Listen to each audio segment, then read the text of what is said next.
So in this class, in this lecture, we're going to talk about generalized linear models, which are a further extension of canonical linear models. We'll see that generalized linear models have some really nice properties. They can be used to fit data sets where some of the assumptions of the data sets don't really, or some of the distributions of the data sets don't necessarily match to the assumptions of a classical linear model very well.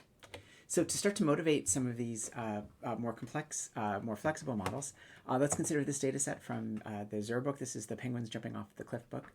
This is another ecological data set, although somewhat gruesome one. This is distance to park, so to some park, and this is the number of roadkills that were recorded.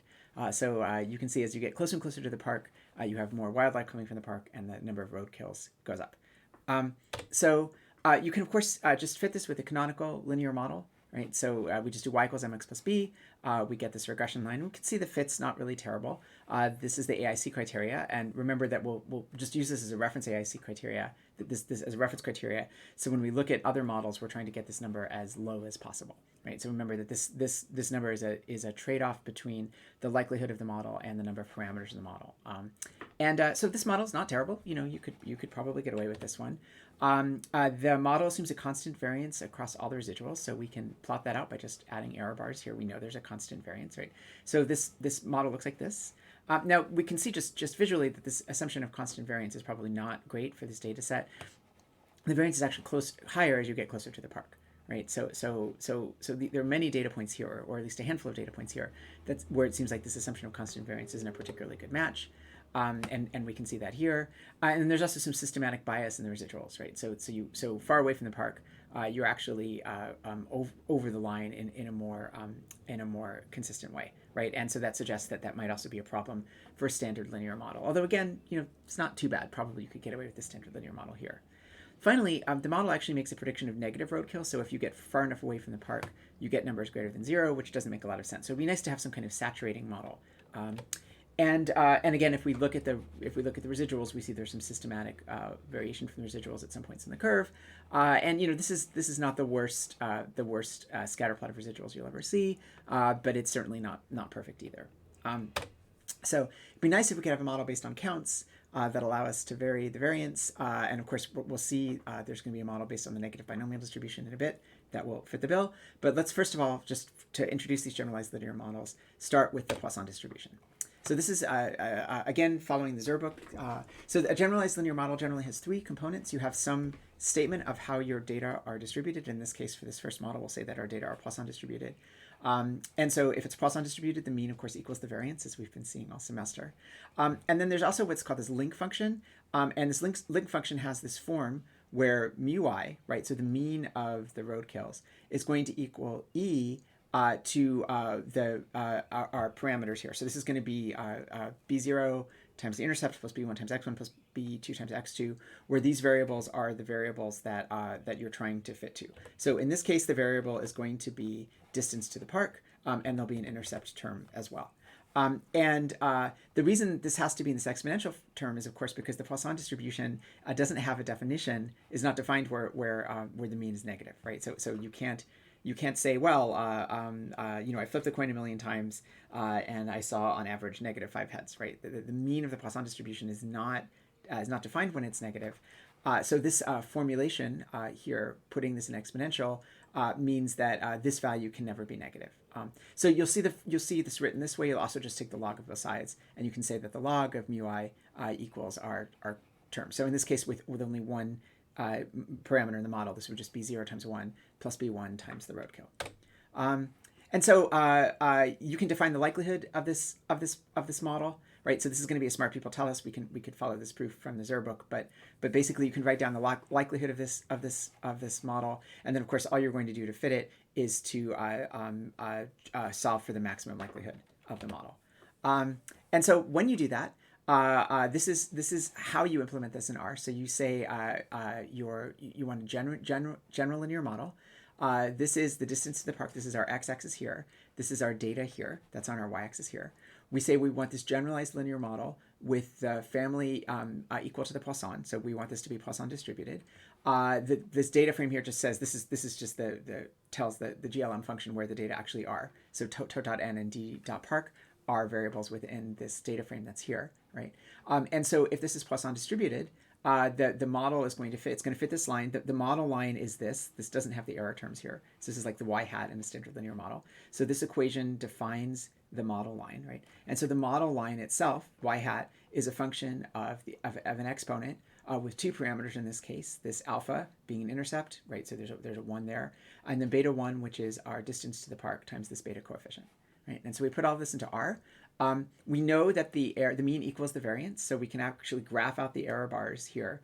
So at each point we can just say that the error bars are equal to the mean, because the mean equals the variance. So we get a data set, we get a curve that looks like this.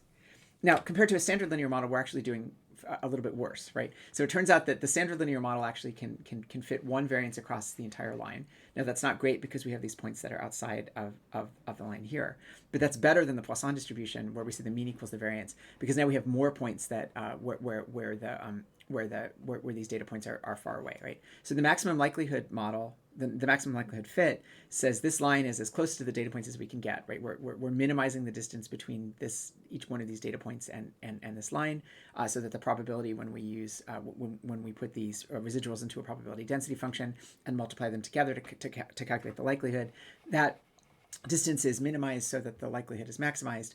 But doing this with the Poisson distribution means that we have now many more data points than with a simple linear model that are far away from the model. So these are not very likely data points. So the AIC here actually goes up. So this is actually a worse model. So generally we would prefer the linear model. But this does have a nice property, which is that because the mean of the Poisson can never go below 0, this actually is a saturating function, right? So we can never get to 0 no matter how far away we get from the park. Now, again, I've actually manually in these fits here, I've actually manually just fit where I knew the fit was, because I know, right, my model mean, right, I just follow this equation, right, just following this equation here, right, and so my model mean equals E coefficient 1 times 1, the second coefficient times the park range, and so times the distance to the park. So I just manually put this line in here, but I could also use the predict function in R, and if I make the predict function, it would draw that line for me, and of course I get the same thing however I do it.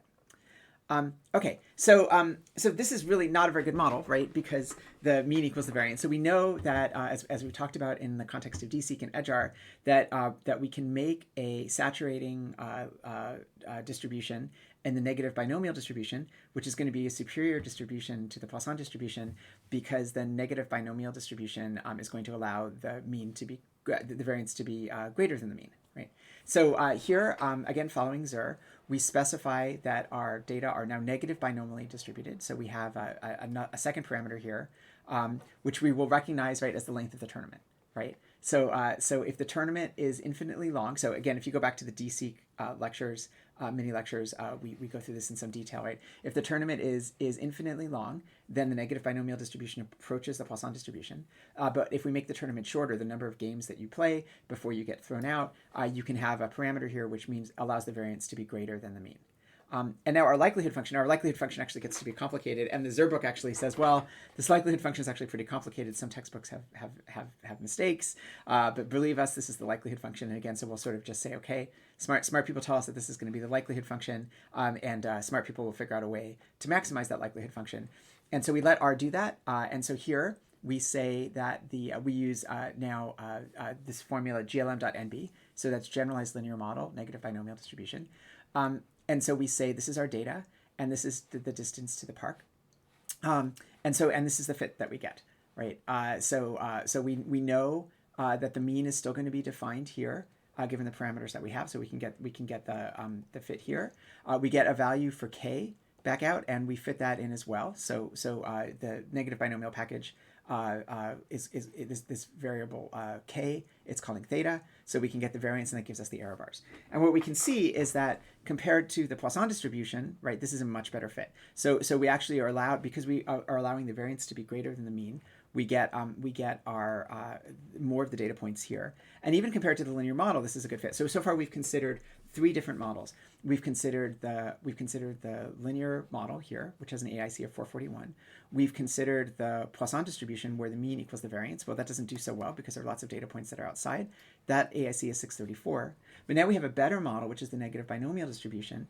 And that explains more of the variance, right? This is a more likely model given the number of parameters that we have. So our model here, we can see captures more of the data and has a lower AIC. So I hope you can see from these simple examples that these generalized linear models give you a lot of flexibility and can get you a model that with an equivalent number of parameters can capture more of the data than a simple linear model.